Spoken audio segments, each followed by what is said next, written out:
ये देवी अथर्वभद्र काली है। काली का एक स्वरूप, आप इनको पतंगिरा के रूप में जानते हैं। और ऐसी ही बहुत सारी गुप्त शक्तियां हैं, गुप्त देवियां हैं, गुप्त रहस्य हैं, जिनकी साधना आने वाले अमावस्या के दूसरे दिन से, मतलब माघ के प्रतिपदा से नौमी तक हम लोग करते हैं। और इस कालखंड को हम कहते हैं गुप्त नवरात्रि। साल में 4 नवरात्रियां होती हैं, जिसमें 2 नवरात्रि गुप्त होती है।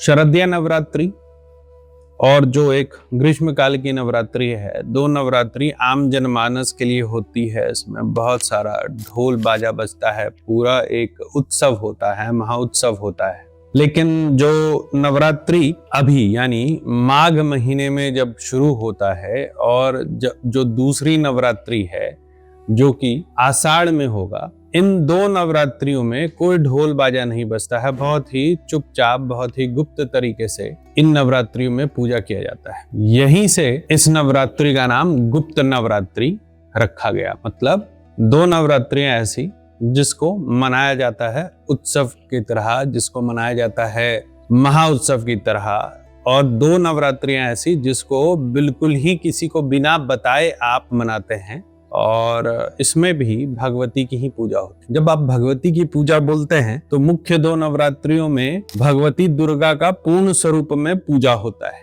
पूर्ण स्वरूप मतलब भगवती सशरीर, जैसा उन्होंने महिषासुर का वध किया था। लेकिन जब आप गुप्त नवरात्रि में भगवती की पूजा करते हैं तो कथा वहां चली जाती है जब दुर्गम राक्षस का वध हुआ था। दुर्गम राक्षस के वध के समय में, उस काल खंड में, दुर्गम राक्षस ने एक वर पाया था कि पूरे पृथ्वी का ज्ञान जो है वो उसी के पास रह जाए। और उस स्थिति में जो पूरा मनुष्य था ना, जो जितने मनुष्य थे वो सब जो है वो जानवर की भांति हो गए। जो देवता थे वो जानवर की भांति हो गए। शास्त्र बोलते हैं कि मनुष्यों और जानवरों में ज्ञान का भाव, जो अंतर है सिर्फ ज्ञान का है, जो अंतर है वो धर्म का है।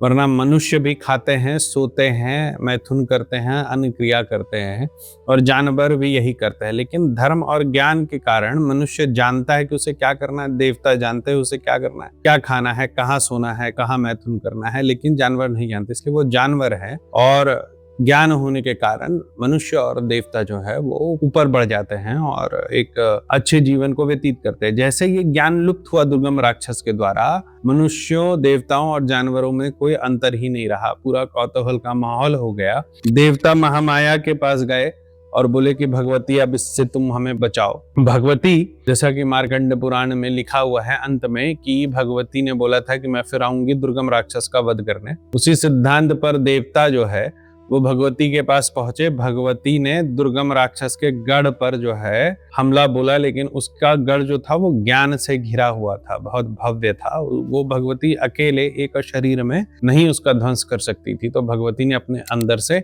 10 और देवियों को निकाला, जिसे हम 10 महाविद्या कहते हैं। और इन लोगों ने, इन पूरी 10 शक्तियों ने मिलकर दुर्गम राक्षस का जो गढ़ था उसका ध्वंस किया, और जो ज्ञान था वो वापस हम मनुष्यों के लिए लेके आई। इसलिए इनको महाविद्या भी कहते हैं। तो इस 10 महाविद्या का जो पूजन काल खंड है वो है ये गुप्त नवरात्रि। और जैसा इस कथा से पता चलता है कि इस काल खंड में आपके ज्ञान की ज्योति बढ़ती है, आपका साधना बल बढ़ता है, आपका जो मुक्ति के तरफ जो आपका मार्ग है वो प्रशस्त होता है। तो ढोल बाजा या फिर ताम झाम के बदले साधना, साधक, साधक की सामग्री और देवी, इन 4 चीजों पर जो गुप्त नवरात्रि है वो चलती है। आगामी अमावस्या मतलब 13 तारीख के बाद 14 तारीख से, और जो गृहस्थ कैलेंडर देखते हैं उनके लिए 15 तारीख से गुप्त नवरात्रि शुरू हो रही है। जब हम तांत्रिक मार्ग में आए थे उस समय हमें सिर्फ एक नवरात्रि का पता था, वो था शरदीय नवरात्रि, क्योंकि बिहार बंगाल क्षेत्र में इसका बड़ा महत्व है। मतलब विग्रहों को बैठाया जाता है, ढाक बजता है, बलि होती है, एक पूरा उत्सव चलता है 10 दिनों का। और जब थोड़ा बड़ा हुआ तो ये समझ में आया कि एक और नवरात्रि होती है उसमें घर में कलश बैठता है, यहाँ पर विग्रह नहीं बैठता है, वो चैत्र नवरात्र होता है, उसमें भी नियम उतने ही होते हैं जितने शारदीय नवरात्र में। जब तंत्र मार्ग में आया तो पता चला अरे 2 ही नहीं, यहाँ तो और नवरात्रियां होती हैं, 4 तरह की नवरात्रियां होती हैं। हालांकि नवरात्रियां और भी होती हैं, ठीक है, शाकंभरी नवरात्रि होती है और भी नवरात्रियां। उसमें जो 2 नवरात्रि है वो सिर्फ साधकों के लिए रखा गया, ये आम लोगों के लिए नहीं था। आम लोगों के लिए नहीं था या कालखंड में उसको आम लोगों के लिए विलुप्त कर दिया गया, ऐसा आप मान सकते हैं। क्योंकि जो शक्ति आपको ये 9 दिन देती है गुप्त नवरात्रि की, ये शायद साल में कोई ना दे पाए। ये वो समय है जब हिंदू शास्त्र ये बताते हैं कि ये वो कालखंड है कि 10 महाविद्या में जिस महाविद्या को आपने पकड़ लिया वो आपको अपनी सिद्धि दे के जाएगी। काली को आपने पकड़ लिया, काली का मंत्र अगर आपने कर लिया भगवती का, तो आप इस मेटेरियलिस्टिक वर्ल्ड से जो है ऊपर उठ जाएंगे और क्रम में जाते जाते जब तक कमला तक जाएंगे तब तक आप धन, वैभव और बल तीनों से बहुत मजबूत हो जाएंगे। लेकिन इसको आम लोगों की जीवन से गायब कर दिया गया। लोगों को पता ही नहीं चला कि 2 ऐसे इंपॉर्टेंट कालखंड है हर साल जो हमें हमारे पूर्वजों ने दिया है, जिस समय हम साधना करके भगवती का अनंत कृपा प्राप्त कर सकते हैं। तो ये तांत्रिक मार्ग में जब बहुत आगे मैं बढ़ा तब मुझे ये पता चला। और आप लोग बड़े धन्य हैं कि अभी टेक्नोलॉजी इतनी डेवलप कर गई है कि हर घर तक हर व्यक्ति जो थोड़ा सा भी जागरूक है उनको इस 10 महाविद्या के बारे में और ये जो कालखंड है जिसको कि हम कहते हैं गुप्त नवरात्रि, इसके बारे में ज्ञान है। जिस तरह से हम लोग नवरात्रि में, शरदीय नवरात्रि में आपने देखा होगा और चैत्र नवरात्रि में आपने देखा होगा कि 9 दिनों में नवदुर्गा का अलग अलग पूजा करते हैं। प्रथमम शैलपुत्री, द्वितीयम ब्रह्मचारिणी, तृतीयम चंद्रघंटी, इस तरीके से सिद्धिदात्री तक की हम लोग कालरात्रि तक की पूजा करते हैं। जब ये दोनों गुप्त नवरात्रि है, इसकी जब साधना होती तो ऐसा नहीं है कि 9 दिन में आप 10 महाविद्या की साधना कर सकते हैं। किसी एक महाविद्या को पकड़ करके और उसकी 9 दिनों तक साधना की जाती है। तो कहा जाता है कि जो साधना सिद्धि जो है वो 41 दिन में मिलने वाली हो या 7 महीने में, 9 महीने में, 3 साल में, वो इस 9 दिन के कालखंड में अगर उस शक्ति की, उस विद्या की, उस मंत्र की उपासना आप करें तो ये इस 9 दिन में आपको सिद्धि मिल जाती है। लेकिन ये ध्यान रखना है कि गुप्त नवरात्रि में आप किसी पुस्तक को पकड़ के, जैसे आप शरदीय नवरात्रि या चैत्र नवरात्रि में आप एक पंडित को बुलाते हैं और उसके बाद जो मार्कंडेय पुराण है उसके 13 अध्याय का अध्ययन करते हैं और उसी हिसाब से भगवती की पूजन करते हैं। लेकिन गुप्त नवरात्रि ऐसा नहीं है। गुप्त नवरात्रि आप किसी पुस्तक से नहीं कर सकते हैं। आपको जुड़ना होगा किसी गुरु से, आपको जुड़ना होगा किसी मंदिर व्यवस्था से जहां पर गुप्त नवरात्रि में पूजा साधना होती हो। मंत्र साधना चाहे तो आप खुद करें या फिर किसी सिद्ध साधक या फिर तांत्रिक से इस कालखंड में अपने लिए पूजा अर्चना आपको करवानी चाहिए। 10 महाविद्या शुरू होती है काली से, अंत होता है उनका कमला पर। बीच में 8 महाविद्या और है जो जीवन के अलग काल खंडों को, अलग अलग क्रम को, आपके उत्थान को बताती है। तो अगर आप नए साधक हैं तो आपको काली भगवती का मंत्र किसी एक ऐसे साधक से लेना चाहिए जो इनकी साधना करता हो और उससे मंत्र विधान लेकर के फिर आगे की साधनाएं करें। बाकी जो 10 महाविद्या है वो उपयोग अनुसार जो है, जो साधक नहीं है वो उनकी पूजा इस गुप्त नवरात्रि में करवा सकते हैं। जैसे अगर आपको वात्सल्य चाहिए, जीवन में प्रेम चाहिए, तारा महाविद्या की साधना करवा लीजिए। जीवन में धन चाहिए, कमला महाविद्या की आप साधना करवा लीजिए। वंश वृद्धि नहीं हो रहा है तो छिन्नमस्तिका की आप साधना करवा सकते हैं। अनंत ज्ञान की प्राप्ति चाहिए तो आप वेद धारिणी जो हमारी भगवती है भैरवी, उनकी साधना करवा सकते हैं, उनकी पूजा करवा सकते हैं या कर सकते हैं। शत्रुओं ने अगर आपको मत कर रखा हुआ है तो फिर बगलामुखी की साधना कर सकते हैं और करवा सकते हैं। धूमावती की साधना इस कालखंड में हो सकती है। जो बिल्कुल ही श्री विद्या के मार्ग में प्रशस्त होना चाहते हैं वो त्रिपुर सुंदरी भगवती का मंत्र कर सकते हैं, अध्ययन कर सकते हैं। साथ में आप कर सकते हैं भुवनेश्वरी भगवती का भी अध्ययन और चिंतन।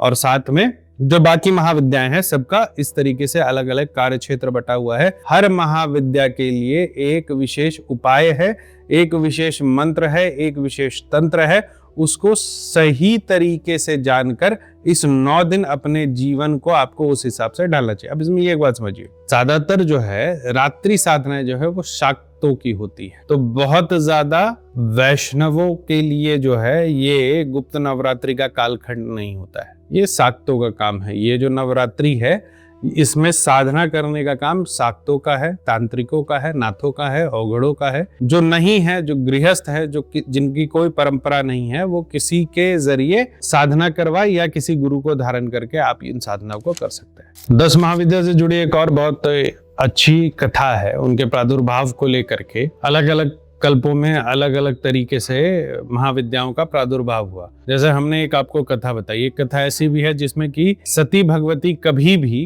जो दक्ष यज्ञ है उसको विनाश करने के लिए गई ही नहीं थी। तो उस कल्प की एक कथा हो गई जिसमें कि भगवती दुर्गा से 10 महाविद्या का प्रादुर्भाव हुआ। लेकिन एक कथा ऐसी भी थी जिसमें वो दक्ष यज्ञ का विनाश करने निकली, महादेव ने उनको रोका, और जब महादेव ने रोका तो भगवती ने 10 दिशाओं से उनको घेरा। देखो क्या महात्मा है भगवती का, महामाया का, कि जब काल भैरव महाराज ने जब इस सृष्टि का बंधन किया था एक कथा में, तो वो अष्ट भैरव के रूप में आए थे, मतलब उन्होंने 8 दिशाओं का बंधन किया था। लेकिन जब महामाया ने बंधन किया उस महादेव का, उस भैरव का, तो 10 दिशाओं से किया, मतलब आकाश और पाताल भी भगवती के अधीन है। ठीक है, तो वो दूसरा बार ऐसा हुआ जब 10 महाविद्या का प्रादुर्भाव हुआ। तो इससे ये समझना है कि कैसा भी आप ज्ञान खोजो, कैसा भी आप सुख खोजो, कुछ भी खोजो इस पृथ्वी पर, जो महादेव के आसपास है वो भगवती से घिरा हुआ है। तो अनंत ज्ञान तक जाने के लिए, किसी भी चीज की प्राप्ति के लिए, किसी भी सिद्धि के लिए इस 10 महाविद्या को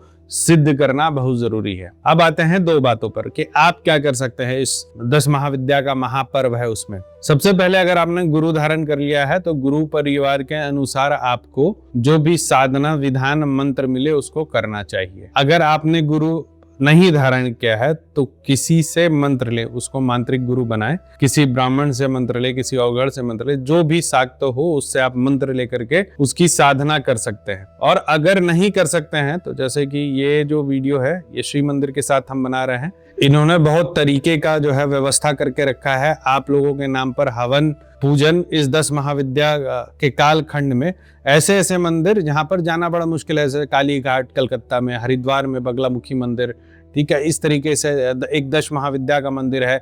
इन सारे स्थानों पर आप जो है जाकर के आप मतलब बिना गए भी इनके थ्रू आप पूजा अर्चना जो है करवा सकते हैं। जो कुछ नहीं करवा सकते हैं उनके लिए मार्कंडे जी ने एक बहुत अच्छा एक मंत्र दे के गए। मार्कंडे जी उसको कहते हैं ऐंग ह्रीं क्लीं चामुंडाय विच्चे। पूर्ण रूपेण अगर आप तांत्रिक विधान से नहीं जा सकते हैं तो बिल्कुल ही सात्विक विधान में चले जाइए, 9 दिन का व्रत करिए और उसके बाद जो है भगवती को जहां पर रखते हैं वहां पर पंच पूजा कीजिए। लेकिन रात्रि में, दिन की ये पूजा नहीं हो सकती है, वही शयन कीजिए और 21 माला ऐंग ह्रीं क्लीं चामुंडाय विच्चे इस मंत्र का आप लोग करिए। कम से कम इतना करने से भी भगवती जो है हो सकता है आने वाले कालखंड में पूर्ण रूप से जो 10 महाविद्या की साधना है वो आपके लिए खोल दे। आपने 10 महाविद्या के बारे में सुन लिया, आपने नवदुर्गा के बारे में सुन लिया, आपने इस काल के महत्व के बारे में सुन लिया, आपने ये सुन लिया कि आप क्या कर सकते हैं, नहीं कर सकते। लेकिन फिर भी मैं बोलूंगा कि आपको नहीं करना चाहिए इस गुप्त नवरात्रि में कोई पूजा। क्यों? क्योंकि गुप्त नवरात्रि सबके लिए नहीं है। गुप्त नवरात्रि उन लोगों के लिए है जिसको भगवती ने चुना हो। ये उन लोगों के लिए है जिसका उत्थान होना तय हो। अगर आपको मेरी बात सुन के लग रहा है कि आपको इस गुप्त नवरात्रि में कुछ करना है, साधना करना है या पूजा करवाना है, तो समझ लीजिए कि आपके उत्थान का समय आ गया है। वरना